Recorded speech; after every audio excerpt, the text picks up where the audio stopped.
ligadinho aqui no Gazeta Esportiva, todo mundo está em sintonia com o nosso programa. Super beijo especial para todas as mulheres do Brasil, do mundo, nesse 8 de março, nossas telespectadoras queridas. Um beijo para vocês. Boa noite, Celso Cardoso. Boa noite, Michele Janela. Boa noite, Flávio Prado. Boa noite, Michele Janela. Olha, no programa de hoje nós vamos mostrar tudo da final da Copa do Brasil. Quero ver o Celso Cardoso elogiar o Abelzinho Ferreira e o time do Palmeiras, não é? Abelzinho. E o quarto título do Palmeiras na competição nacional. Também vamos mostrar como os times grandes de São Paulo se saíram pela terceira rodada do Paulistão e acompanhar a preparação das equipes para a sequência da temporada. Mas antes disso tudo, tem dicas para vocês. Bom, a gente está de volta e quero saber quem pode parar o Verdão. A nossa enquete do dia é a seguinte: qual equipe paulista tem mais chances de rivalizar com o Palmeiras na temporada 2021? Corinthians, Red Bull Bragantino, Santos ou São Paulo? Entre no site gazetesportiva.com, deixe o seu voto, mande pelo WhatsApp também o seu voto, 11 99479 1633, 99479 1633. Celso Cardoso. Eu fico com o São Paulo. Se bem que eu acho que o Red Bull Bragantino também pode complicar, mas... Você sabe que você só pode clicar em um, pois né? Pois é. Só estou fazendo um adendo, entendeu? Entendi. Se bem que eu acho que também pode complicar, mas eu acho que o São Paulo é o maior. Flávio Prado. Red Bull Bragantino. Fazer frente ao Palmeiras. Sim, é o que pode. Muito bom. Então, vote lá no site gazetesportiva.com e manda o WhatsApp pra gente, tá bom? Muito bem, chegou a hora, nação palmeirense, torcida que canta e vibra com a conquista de mais um título na temporada 2020, o terceiro em 5 possíveis. É isso? Vamos acompanhar como que o Palmeiras bateu o Grêmio no Allianz Parque e faturou assim a Copa do Brasil pela 4ª vez. Parabéns, Verdão.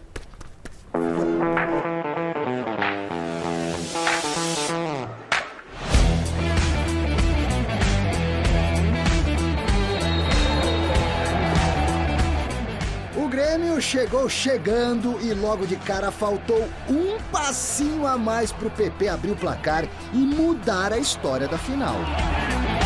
O Palmeiras jogou como de hábito de contra-ataque e se o Rony tivesse ido para dentro com mais vontade, talvez não fosse travado na hora H. Aos 18, Felipe Melo meteu um 3 dedos invocado, o Rony fez tudo certinho na ponta e o Veiga então, hein? Pena que não valeu.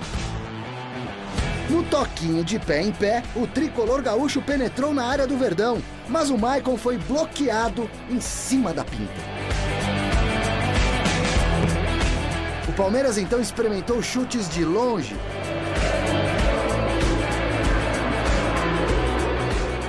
O time do Abel voltou mais agressivo para o segundo tempo.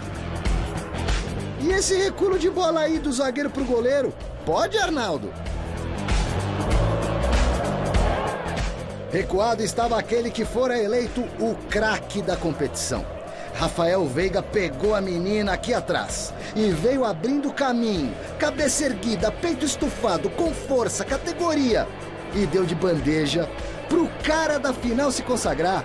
Da base para a glória, Wesley, seja feliz, garoto.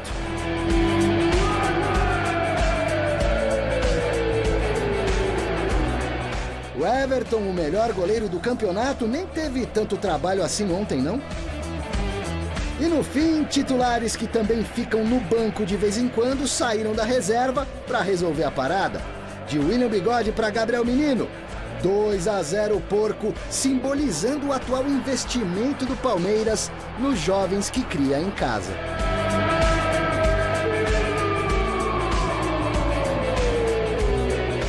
Tríplice coroa, Verdão. Outro paulista, o sonhado Bida Libertadores, o tetra da Copa do Brasil. E olha que a nova temporada tá só começando.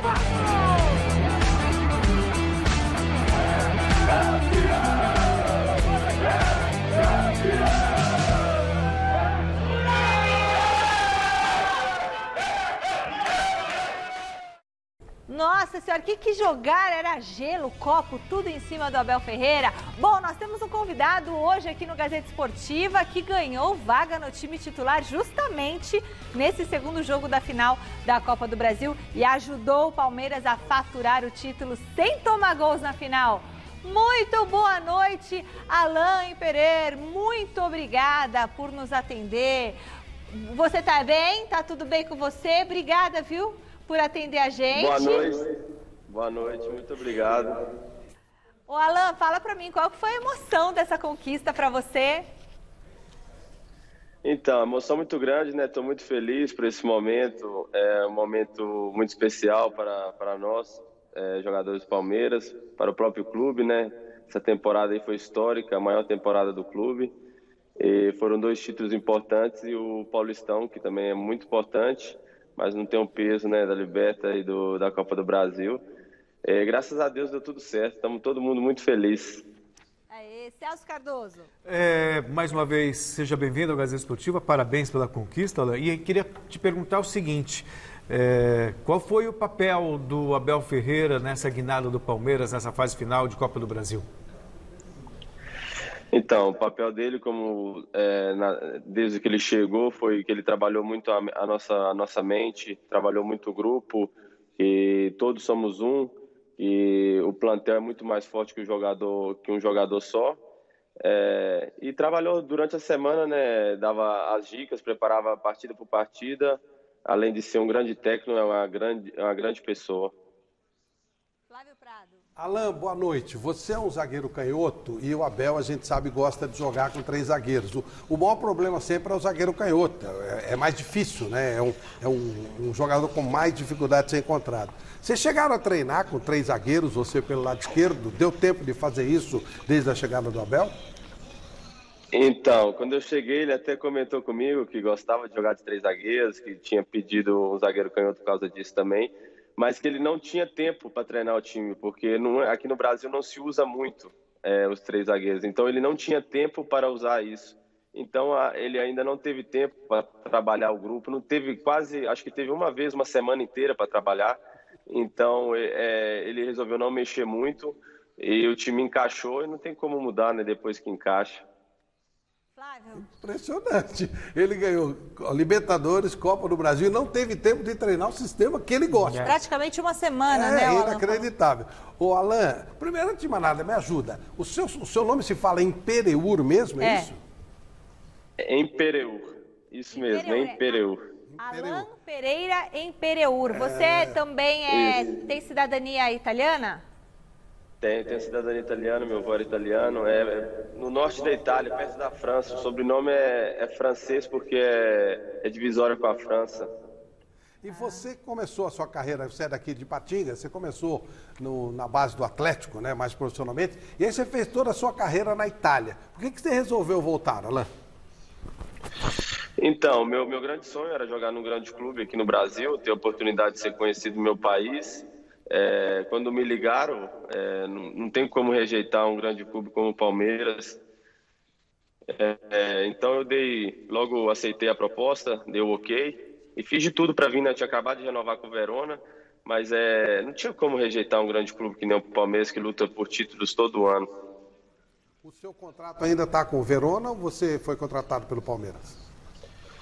Então, eu vim empréstimo até junho com o direito de compra do Palmeiras e vamos ver, né, o que vai acontecer até junho aí. Meu objetivo é ficar aqui, gostaria muito de ficar, agora tem que esperar, né?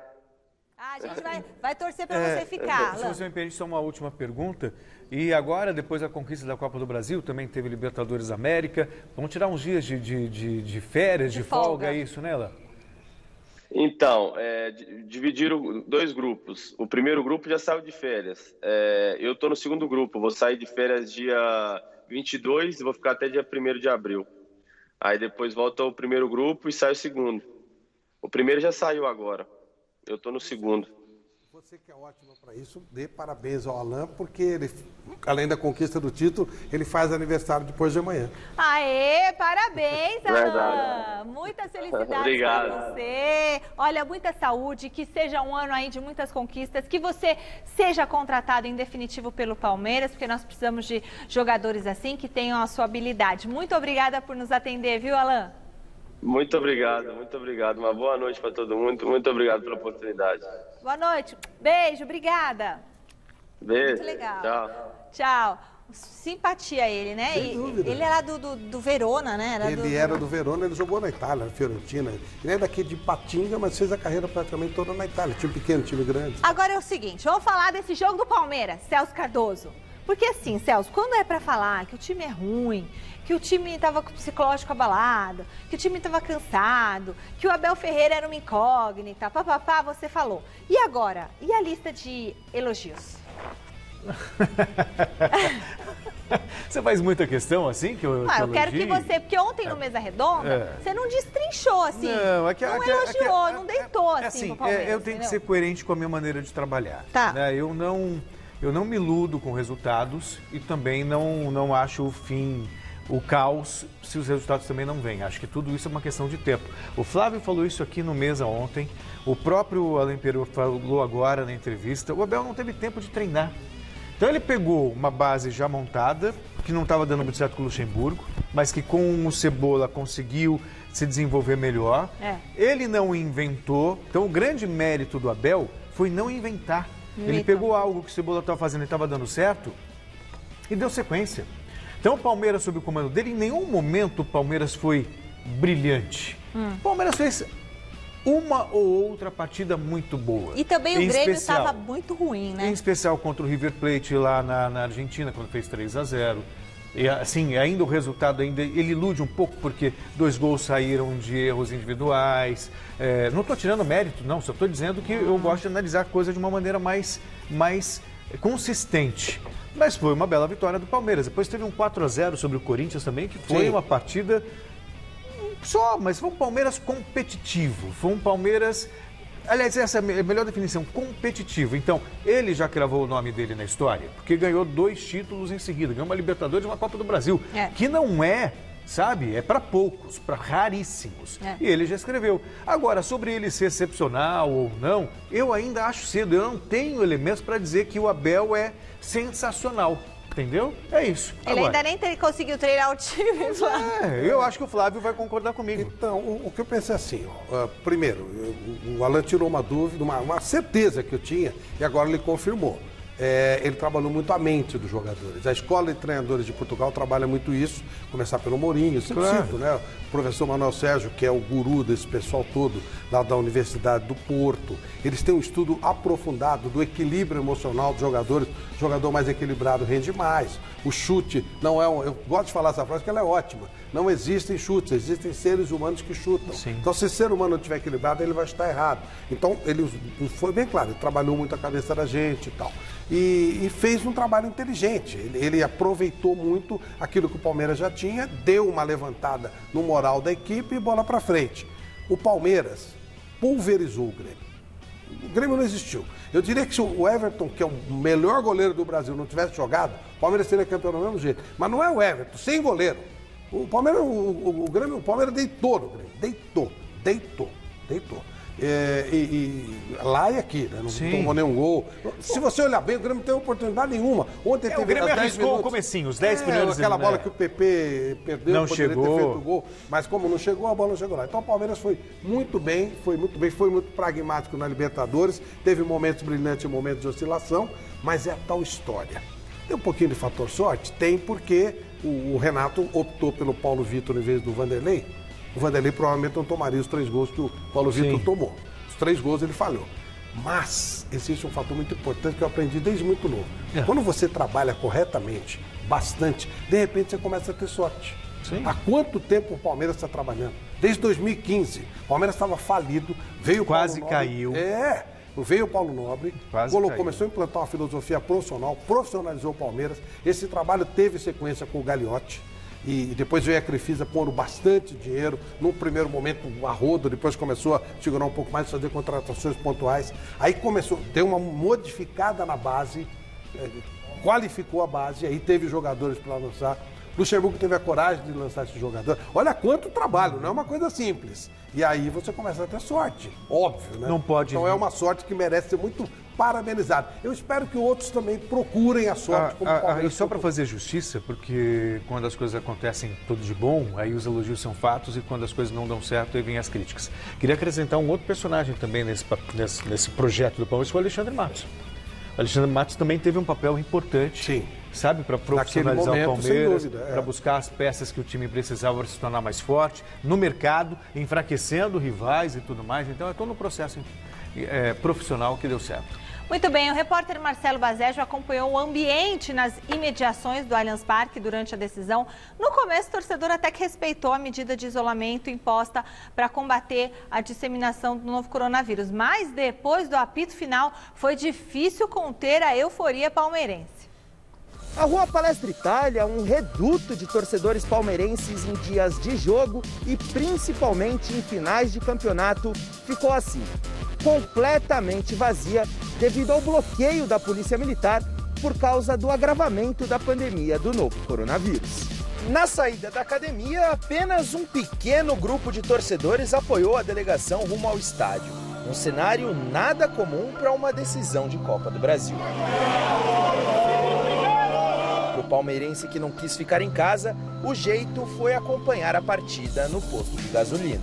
Aqui em volta do Allianz Parque, na nossa casa aqui, isso é normal, assim, a gente sempre teve um aglomerado de pessoas. Hoje tem bem menos por causa da restrição. Para os ambulantes, o impacto foi mais trágico. Sem torcida nas imediações do Allianz Parque, nada de vendas. O que nós ganhávamos antigamente, hoje em dia nós não ganhamos nem a metade. Nós não conseguimos ganhar nem a metade do que nós ganhávamos antigamente. Fato é que cada um se aproximava do time do coração de algum jeito. Essa família veio de Londres e aproveitou a estadia na rua do Allianz Parque para mandar boas vibrações. Viemos passar férias no Brasil e aí aproveitamos que o voo sai daqui de São Paulo na terça-feira, aí já adiantamos um pouquinho para ver o Verdão ser campeão. Nada comparado àquele calor humano, né, da torcida, está sendo muito diferente, mas vale de estar aqui pertinho. Rolou até cine palestra. Agora foi gol mesmo, hein? Diretamente do Cine Palestra. Se não tem aglomeração, vai na solidão. Só que com mais um título conquistado, não houve bloqueio nem pandemia que impediu a festa alviverde. Ao fim do jogo, aglomerações se formaram nas imediações do Allianz Parque e também em frente à academia de futebol. Vitória do Palmeiras dentro de campo, derrota na luta contra a Covid-19 fora dele. Pois é, né? O pessoal aglomera. Então, Renato Gaúcho não tem razão quando ele fala que o futebol deixa as pessoas em casa, porque é o que acontece, o pessoal vai lá. É algo... Essa falta de consciência, né? Essa falta de consciência que mais assusta. As pessoas, parece que mesmo um ano depois da pandemia, não têm a noção exata dos riscos, se não para a própria saúde, né? Para a saúde dos outros, das pessoas que moram em casa, que são mais velhos. Aliás, para a própria saúde, é bom as pessoas passarem a rever também esse comportamento, porque essa mutação do vírus está vitimando pessoas mais jovens. Crianças. Então, o índice de pessoas mais jovens e crianças internadas aumentou muito esse número de pessoas internadas. Então, é bom que as pessoas se conscientizem, né, sabe? E evitem esse tipo de situação. Você está feliz que o seu time venceu? Ok. Ganhou, foi campeão, beleza. Comemora em casa, sabe? Se quer beber, toma uma em casa. Agora precisa aglomerar, fazer. Isso é de uma burrice. Não, eu não consigo ver nada, absolutamente nada que justifique esse tipo de comportamento. Também. Alguém pode falar assim, mas é a paixão pelo clube. Mas que paixão? Isso pra mim é ignorância. Bom, eu só quero contar rapidamente uma história. Nesse final de semana, eu perdi uma prima no sábado e outra hoje. Se você somar o tempo de velório das duas, não deu 15 minutos. Caixão lacrado, dificuldade até para conseguir fazer os velórios, ter caixão, ter essa coisa toda. Se isso não pesa na cabeça das pessoas, realmente eu lamento por elas, né? São pessoas que não podem conviver em sociedade. Eu tenho pena dessas pessoas, realmente, muita pena, muito triste. É complicado, né, demais a situação. Bom, já a torcida gremista está com dificuldades para digerir essa derrota. O Eduardo Correia, pai do meia do Grêmio, Jean-Pierre, fez duras críticas ao técnico Renato Gaúcho nas redes sociais. Gurizada, esse filho do Renato acabou com o nosso time. O Grêmio foi para Atibaia quinta-feira. Foi para passear, porque em nenhum momento o Renato treinou o time titular. Só foram para passear, para brincar. Em nenhum momento o time titular foi treinado, foi montado. Gente, mas que coisa. É o pai do jogador, do Renato? Pai do Jean-Pierre. Ele deve estar nervoso quando fez isso, ficou irritado. Mas, gente, mas olha, esse quer tipo dizer, de coisa... o Jean-Pierre reclamou pro pai.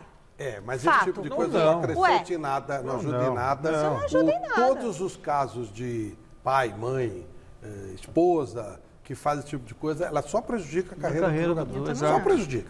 Eu não sou fã do Renato, por alguns minutos de fama. Eu acho o Renato absolutamente limitado como treinador, eu acho ele mais boleiro do que treinador, e acho que hoje a gente precisa mais de treinadores técnicos, efetivamente, mas é óbvio que não dá para você acreditar que ele levou o time durante 3 dias e não treinou o time. Pode até não ter treinado da maneira que esse senhor gostaria que fosse, mas ele inclusive o Jean-Pierre foi visto pelo Renato. Não, ele falou que ele não treinou o time titular que jogou, pois então talvez... Então, quer dizer, aí como é que ele sabe, entendeu? Isso é que é chato, se a informação for mas aí esse comentário interno entre os familiares, ok.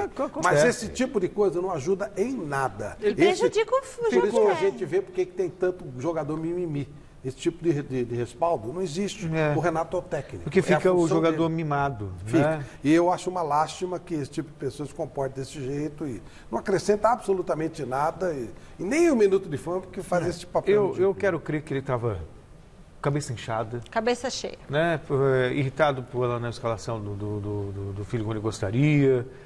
De repente, sabe, enfim, não foi como ele gostaria e resolveu botar a boca no trombone, mas o que aconteceu com o Grêmio que deu uma desandada mesmo? Não, assim, você tem que comparar 2 times. O Grêmio é um time muito competitivo nos últimos anos, mas o Campeonato Brasileiro terminou em 7º. Isso. A remontagem do time não foi legal. E o Grêmio... Acho que é 6º, né? 7 foi o Não Palmeiras. é só o Renato, e o Grêmio também perdeu jogadores importantes nos últimos 2 anos. E que é muito difícil também. Mas então, a remontagem não funcionou. Outras vezes funcionou, dessa vez não. Mas o Palmeiras ganhou 3 classificações para a Libertadores, hein? É verdade, eles seriam 7º, ele seria pré-Libertadores, campeão da Copa do Brasil e campeão da Libertadores. E tem time que não ganhou nada, podia... Alexandre Silvestre... Você sabe que ele está cutucando, né? Eu sei. Não, ninguém. Corinthians. Daqui a pouco entra o Chico Lang aqui. O Silvestre está na Academia de Futebol acompanhando o dia seguinte do Palmeiras, depois de mais essa conquista. Boa noite, Silvestre. Como é que tá a ressaca depois da festa de ontem, hein?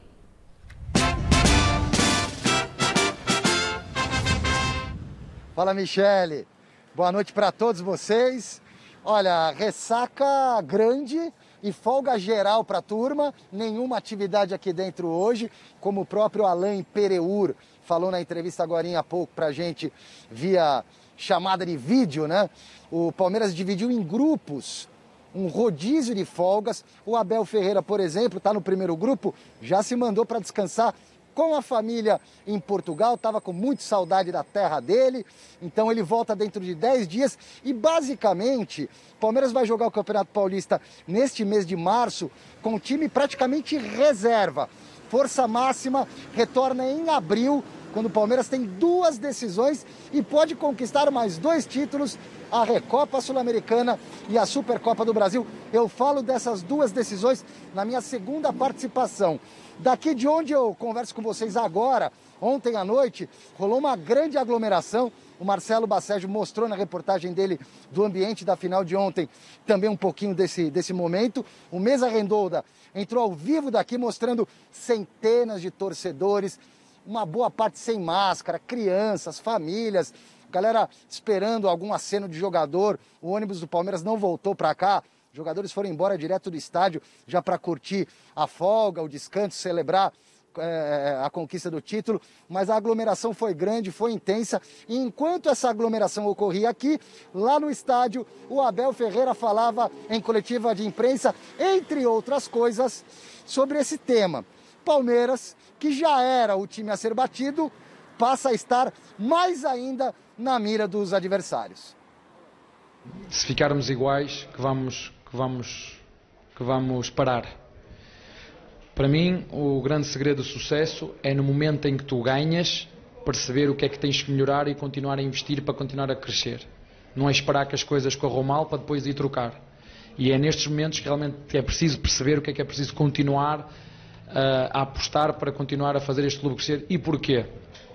Porque a partir de agora passamos a ser um alvo.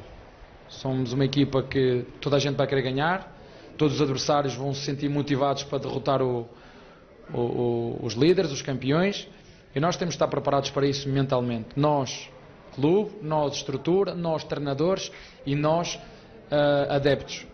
E digo já com toda a frontalidade e com sinceridade, vai ser muito difícil repetir outra época igual a esta. E é bom que as pessoas tenham essa noção. E o Palmeiras já está preparando o terreno também em termos de elenco, viu, Michele? Danilo Barbosa, informação, vamos dar o crédito aqui a quem de direito, André Hernan, nosso colega do Grupo Globo. O Danilo Barbosa, volante, 24 anos, jogou no Vasco, está na Europa já há algum tempo, passou pelo futebol da Espanha, do Valência, atualmente é meio-campista do Nice, da França. Está com um empréstimo encaminhado para jogar no Palmeiras até o final do ano. Ele já foi atleta do Abel Ferreira no Braga, em Portugal. William Bigode, apuração do site gazetesportiva.com, do nosso Celso Ardengue. William Bigode, que está na mira de vários clubes, principalmente do Fluminense, pode renovar com o Palmeiras e até, se der certo, dependendo do tempo do contrato, encerrar a carreira dele aqui no Verdão. E sobre o Borré, o atacante do River Plate, colombiano, da seleção colombiana, titular da seleção colombiana e do River Plate, é uma situação muito complicada, uma operação difícil, cara. Se não der certo, a solução pode ser repatriar o Borja. Por que não o Borja? Será que ele é tão ruim assim? É com vocês.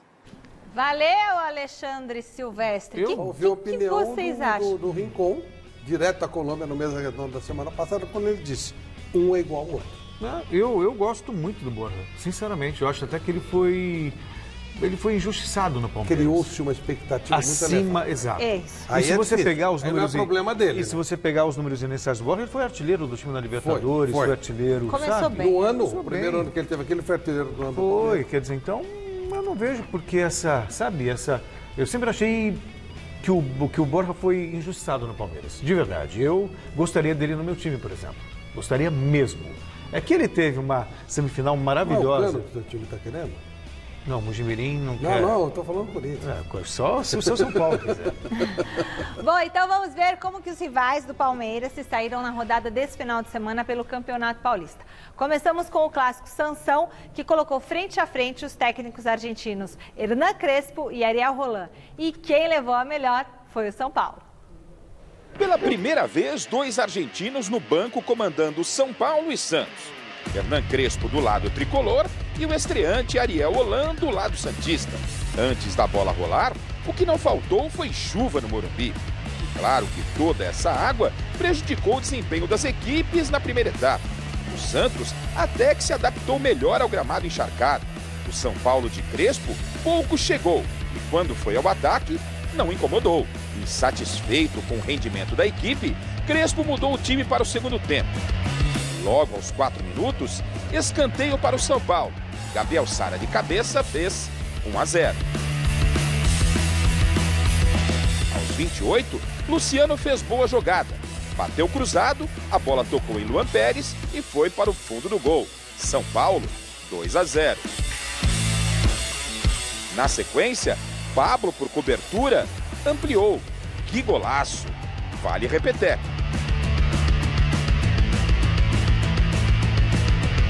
No finalzinho do jogo, outra pintura. Dessa vez, com Tietê. E fora da área, marcou um golaço. O quarto tricolor. Final, São Paulo 4, Santos 0. No duelo dos técnicos argentinos, pior para Ariel Holan. O estreante não conseguiu vencer. Já do lado de Hernan Crespo, ele só tem a comemorar.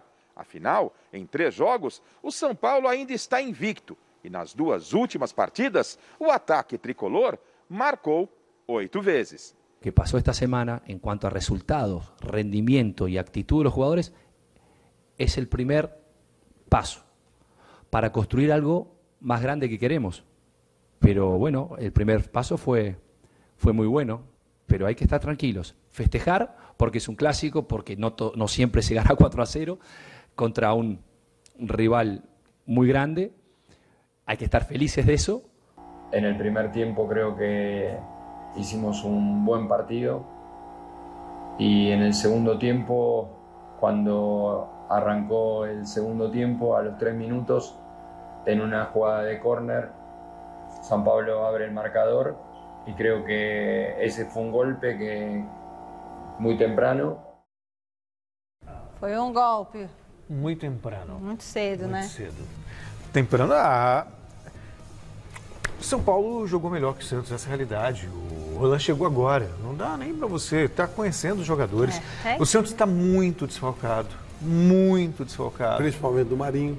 Do Marinho faz muita falta, né? E de outros jogadores também. O Pituca era a alma do meio campo. E o Lucas Veríssimo na zaga. Também, que é um líder do time. Sabe? Quer dizer, então é complicado. Aliás, a propósito, o torcedor às vezes ele é cego, ele é tão apaixonado que ele consegue enxergar um palmo, alguns, né? Foi massacrado na rede social porque eu falei da fraqueza do Santos. Porque o Santos foi campeão da Libertadores, foi vice-campeão da Libertadores da América e tudo mais, sim. Mas foi uma surpresa para todo mundo. Do jeito que o Santos está, ainda perdeu mais jogadores, Flávio, sem poder contratar ninguém. Perdeu o Pituca, perdeu o Lucas Veríssimo, não sabe se vai ter o Soteldo. É um Santos enfraquecido em relação à temporada anterior. Não dá para negar, né? Bom, falando do São Paulo, o São Paulo está apostando tudo no Campeonato Paulista. É o único time, se você olhar os grandes aí em todo o país, o único que está jogando com o time titular é o São Paulo. Aí você pode ter a explicação, o Crespo não conhece o elenco e quer sentir o que ele pode fazer. Ok, mas de algum momento ele vai ter que parar e dar descanso para os caras. Porque são 70 jogos até o fim do ano. Vai parar quando? Na Libertadores, no Campeonato Brasileiro? Então tem que aproveitar esse campeonato para dar folga para os caras. Tiveram 3 meses de férias, mas é outra coisa. A condição física, você gastou tudo, começa tudo outra vez. Exatamente. Então é bom o São Paulo começar a pensar em poupar jogadores, aproveitar. O São Paulo não precisa de força total, nenhum grande, para se classificar para o Campeonato Paulista, que o nível técnico é muito baixo. Então está na hora de dar uma segurada. Muito bem, vamos agora fazer contato com o José Paes, que está no Centro de Treinamentos da Barra Funda e traz a repercussão dessa vitória São Paulina. Boa noite, José Paes. Já dá para dizer que o tricolor está ficando com a cara do Hernan Crespo?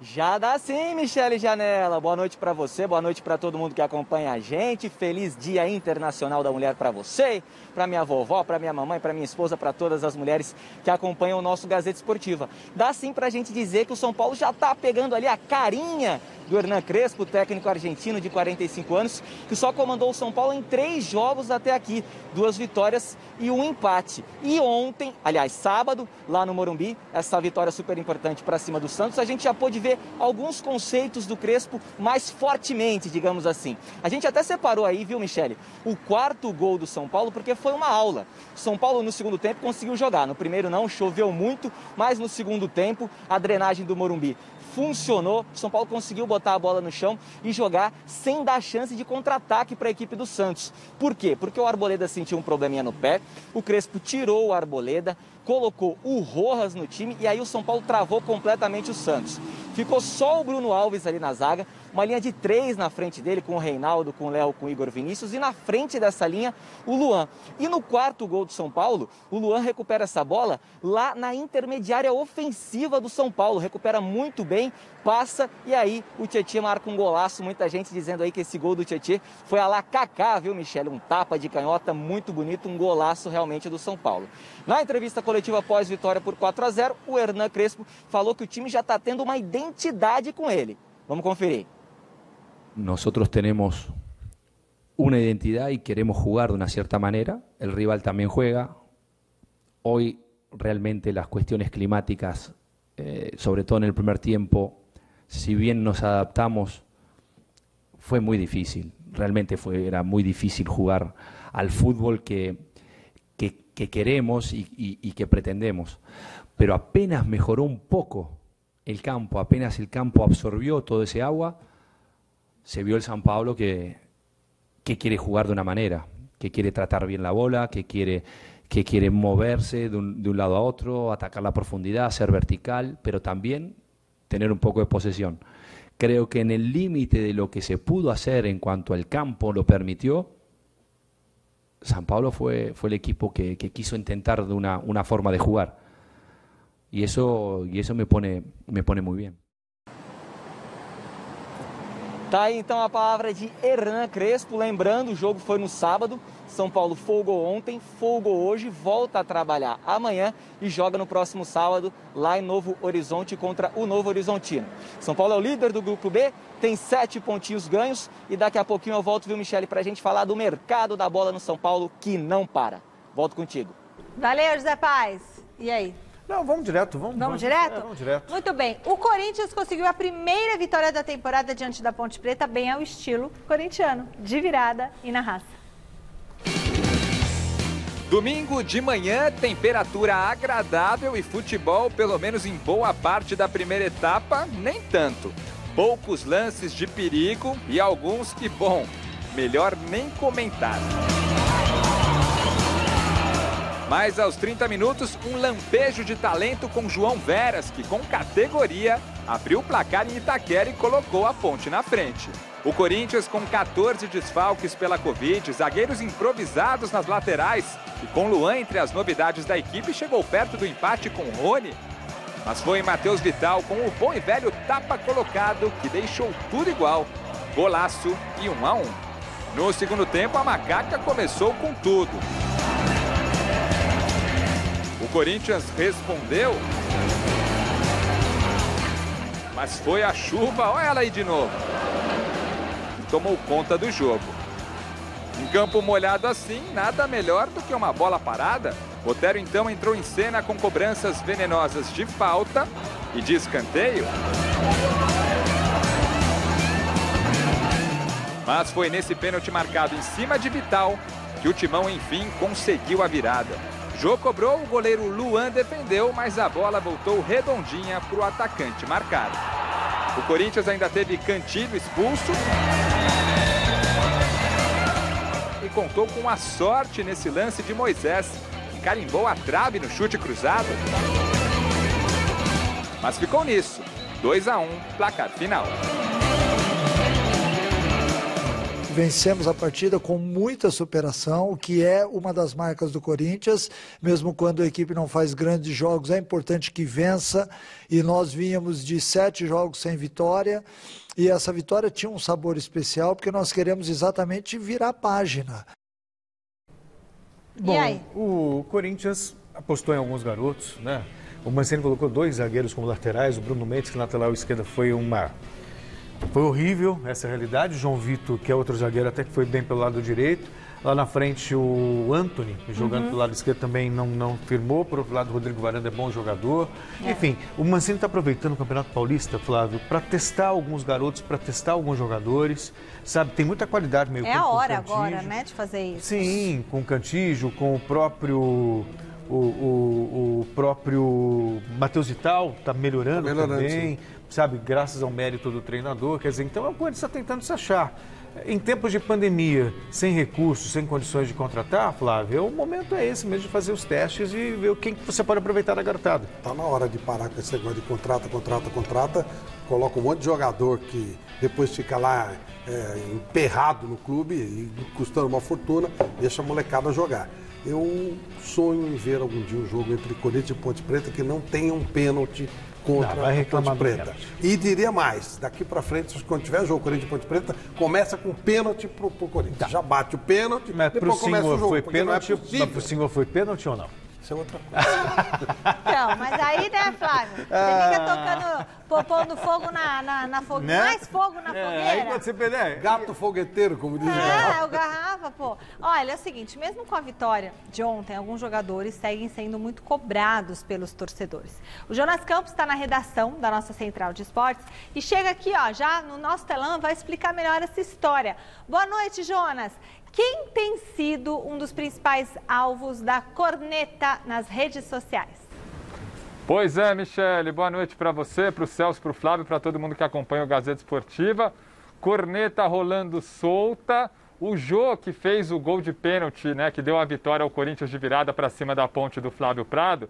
Gol, inclusive, debaixo de chuva, né? Torcedor do Corinthians, junto com o São Jorge, já está colocando um São Pedro, porque a chuva tem ajudado muito. Mas o Jô fez o gol da virada e depois do jogo, né, no domingão, a esposa do Jô, empreendedora Cláudia da Silva, desabafou numa rede social, revelando ataques recentes à família, né, revelando aí cobranças excessivas sobre o Jô, atacante do Corinthians, que a gente sabe não vive seu melhor momento, mas nada justifica esses ataques injustificáveis nas redes sociais. O pessoal sempre perde a mão, né? Mistura as coisas, ataca os familiares, enfim. Ela desabafou numa rede social e a gente coloca agora para vocês acompanharem o desabafo da esposa do Jô, Cláudia da Silva. O meu marido acabou de bater um pênalti agora, que não foi um pênalti muito bem batido, mas com a experiência dele e com Deus que ele serve, ele já esperou a bola e ele sabia que aquela bola ia voltar pro gol, sim, porque ele é o Jô. A história dele ninguém vai apagar. Ficam a semana toda me atormentando. Eu bloqueei comentário, mas vocês ficam lá o tempo todo atormentando a minha família, falando que meu marido tá gordo, falando que meu marido não é o mesmo de 2017. Óbvio, ele não é o mesmo de 2017, porque nós estamos em 2021. Eu não sou a mesma de 2017. Vocês têm que entender que a profissão, a carreira de um jogador de futebol, ela é feita de altos e baixos. Existe um ser humano dentro deles, existem sentimentos, eles não são máquina, não. Vocês ficam o tempo todo apontando o erro das pessoas ao invés de incentivar. É triste falar isso, mas é verdade, entendeu? Então, por favor, todos os corintianos que estão no meu Instagram, saiam. Por favor, eu não quero contato com vocês. Eu não quero que vocês me vejam na rua. Meu marido pode fazer 10 gols. Por favor, não me aponte. Não queira falar comigo, porque eu não quero falar com vocês. Vocês não são torcedores. Vocês não respeitam a nossa família. Vocês atacam a nossa família como se a gente fosse criminosos. E vocês não sabem o que acontece. Vocês não sabem o dia a dia da vida de um jogador de futebol. É isso, né, gente? O desabafo aí sincero, importante aí da Cláudia, mas tem mais polêmica, viu, Michele? O Corinthians hoje ganhou folga, né, depois da vitória de ontem para cima da Ponte Preta. E aí, polêmica, a Cláudia, que a gente viu agora no vídeo, junto com o Jô, o próprio Otero também, foram curtir essa folga num resort em Mogi das Cruzes. E aí a gente sabe que a situação é complexa, né? Enfrentamos aí o ápice de uma pandemia, estado de São Paulo na fase vermelha. O Corinthians, dentro do próprio clube, com um surto de Covid, já são 25 infectados, sendo 14 jogadores. E o Jô e o Otero, que fazem parte desse grupo, curtindo essa folga nesse resort, né? Resort que disse, né, para o Thiago Salazar aqui do site gazetesportiva.com, que tem trabalhado com 40% da ocupação, cumprindo todos os protocolos, mas dá para ver aí nas imagens uma galera sem máscara, né? Muito complexa a situação. E o próprio Gustavo Mosquito, né, pelo story da esposa dele, dá para ver também que curtiu essa folguinha em um outro resort. Então, os jogadores do Corinthians, diante dessa situação bastante séria e preocupante, né, que atinge o clube e todo o país, né, estamos falando de uma pandemia, um dos momentos mais tristes da história, abusando nesse momento tenso e crítico. Michele. Bom, aí, muito obrigada, Jonas. Aí a gente entra numa situação e o chileno, nosso diretor, pode ir ilustrando aqui as imagens do lado enquanto a gente fala, né? No nosso telão, dividindo a tela. Aí são duas coisas. Primeiro, estamos numa fase vermelha da pandemia, tudo mais. Eu não vou pro hotel, eu não vou para restaurante, já faz um ano, não vou para lugar nenhum. Só venho para cá e para a minha casa. O resto é tudo delivery. Mas isso sou eu. O hotel não está proibido de funcionar e está com o número aí de 40%. E ele está no direito dele de ir ao local, já que o hotel não está proibido de funcionar. Agora, isso eu vou falar, na região da piscina, como é que você vai usar máscara na região da piscina? Tomar sol de máscara ninguém toma. E dentro da piscina também o pessoal tira máscara. Então é complicado. Então ou se faz um lockdown geral, e aí tem problemas econômicos e tudo mais, ou também vai ter essas situações. O que vocês acham disso? Eu tive recentemente, inclusive num desses resorts, está tudo muito seguro, muito tranquilo. Eles têm você os só protocolos consegue todos. De máscara. Uhum. Quando você vai comer, obviamente, você tira na piscina e a comprovação médica. Inclusive o médico que eu respeito muito, o doutor Luiz Fernando Corrêa, que eu sempre disse que não há nenhum tipo de informação de contágio dentro de piscina. Não existe. Tem Inclusive, cloro, né? Ele, inclusive, indica que você pratique Natação, hidroginástica, se for o caso, que não tem nenhum problema. Os hotéis, eles estão com dificuldades financeiras e eles são obrigados a fazer uma adaptação a uma determinada situação, mas eu não vi nenhum tipo de insegurança. E eu não sou dos mais valentes. E eu uso máscara, eu tenho seguido o protocolo à risca, eu não vi nenhum tipo de problema. Fui até com certo receio, mas não vi nada que... E a ocupação está menor, Celso. Bem e aí? Não, a questão é se preservar. Sabe, não sei por que as pessoas precisam hoje, tipo, vou ao banheiro, tá lá postando. Bom, sabe? isso, então, você não viu foto minha, eu não tiro foto. Eu não exponho a minha família. Quer dizer, é uma exposição. A partir do momento delicado. que ele faz a exposição, gera um debate. E falando em exposição, aí eu queria entrar na questão da esposa do Jô, porque é muito triste o que acontece hoje no mundo das redes sociais. É um horror. As pessoas se acham no direito de escrever para a esposa do jogador, falar os maiores impropérios. Que ele tá gordo. Que isso? Que ele não sei o que lá. Sabe? Assim... Bloque.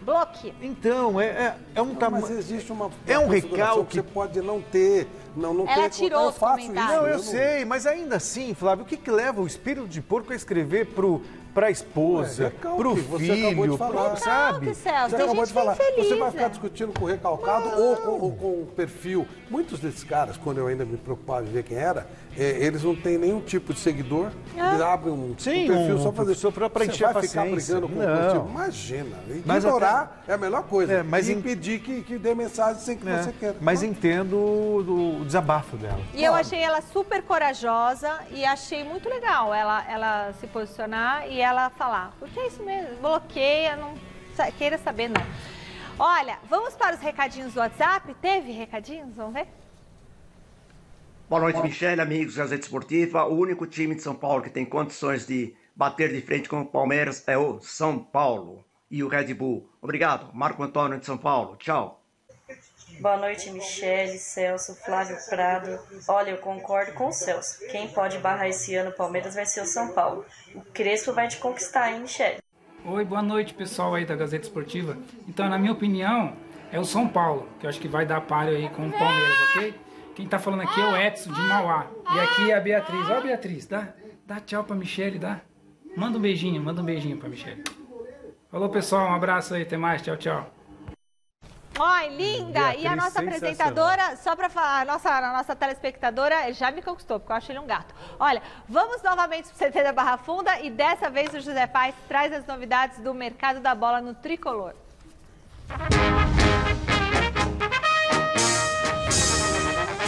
Pois é, Michele, vamos falar então do mercado da bola aqui no Tricolor Paulista. Olha só, o São Paulo vai emprestar o Jonas Toró, jogador made em Cotia, formado nas categorias de base do São Paulo, para o Sport Recife. Pois é, o atacante Jonas Toró vai jogar até o final desta temporada lá no Sport Recife. Ele perdeu um pouquinho de espaço no elenco do técnico Hernan Crespo, que está usando mais o Rojas, outros jogadores, o próprio Pablo. Enfim, o Toró então vai lá para o Sport até o fim desta temporada.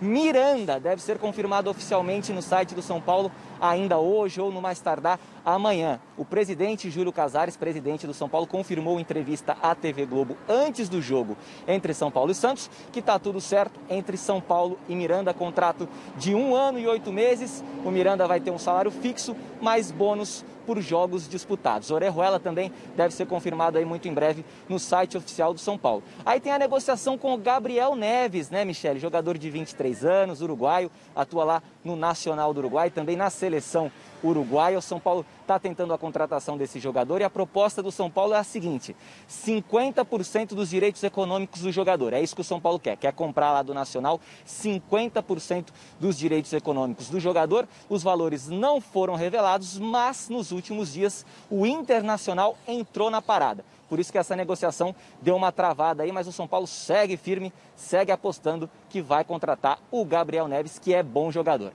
Volto contigo, Mi. Valeu, José Paz. Celso. Conhece bem essa Estrela Nacional? Não. Mas isso me parece que já é indicação do Crespo também. Que deve eu não conheço. O Internacional também diz que está muito adiantada a negociação com o São Paulo. Não deve ser anunciado, mas não conheço o jogador. Miranda está fechado, né? Sim, conforme o Zé Paz que anunciou. eu acho que é uma boa. E um contrato tem uma grana boa, né, na mão, mas tem produtividade, eu acho que é legal. E o São Paulo vai jogar com 3 zagueiros, ou pelo menos essa é a ideia, então precisa de mais um. E com esse nível vai ser bom. E amanhã o São Paulo deve anunciar um retorno de um ganhador do São Paulo. Vai participar da comissão técnica, um cara que ganhou muito com o São Paulo. O São Paulo está trazendo de volta as pessoas que foram injustiçadas. Vai ser parte da comissão técnica. A comissão técnica permanente do São Paulo. As pessoas que foram injustiçadas em outras diretorias voltam para dar a verdadeira força para o São Paulo, que sempre foi a sua estrutura, sempre foi aqui atrás, né? Então, parabéns, um acerto muito grande do Júlio Casares. Campeão paulista da Libertadores da Copa do Brasil na atual temporada, o Palmeiras ainda quer mais. Silvestre, o Verdão pode conquistar mais 2 títulos nos próximos dias? Quais são essas competições?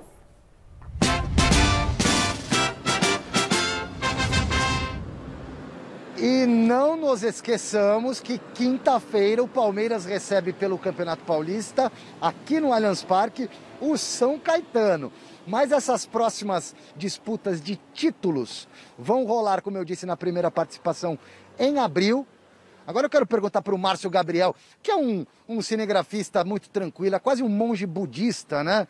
Ele só fica nervoso quando fala do Palmeiras, que é o time do coração dele. Belo, o teu Palmeiras vai conquistar a Recopa Sul-Americana? Vai conquistar a Supercopa do Brasil? Vai ser tricampeão da Libertadores? E vai ser campeão mundial? O quê? Nem ele acredita.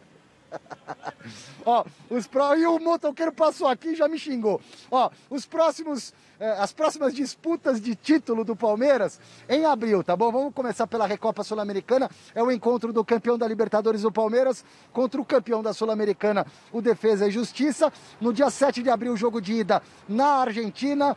No dia 14 de abril, o jogo de volta. E a final da Supercopa do Brasil, no meio dessas duas disputas aí, contra o Flamengo, no dia 11 de abril, provavelmente, mas o local não está definido, no estádio Mané Garrincha. Tchau. Tchau. Vamos para o resultado da nossa enquete. Qual equipe paulista tem mais chance de rivalizar com o Palmeiras na temporada 2021? São Paulo ganhou com 46% dos votos. Por hoje é só, pessoal. Boa noite, Flávio. Boa noite, Celso. Fique agora com o Jornal da Gazeta. Tchau. Boa noite. Boa noite. Valeu. Até amanhã.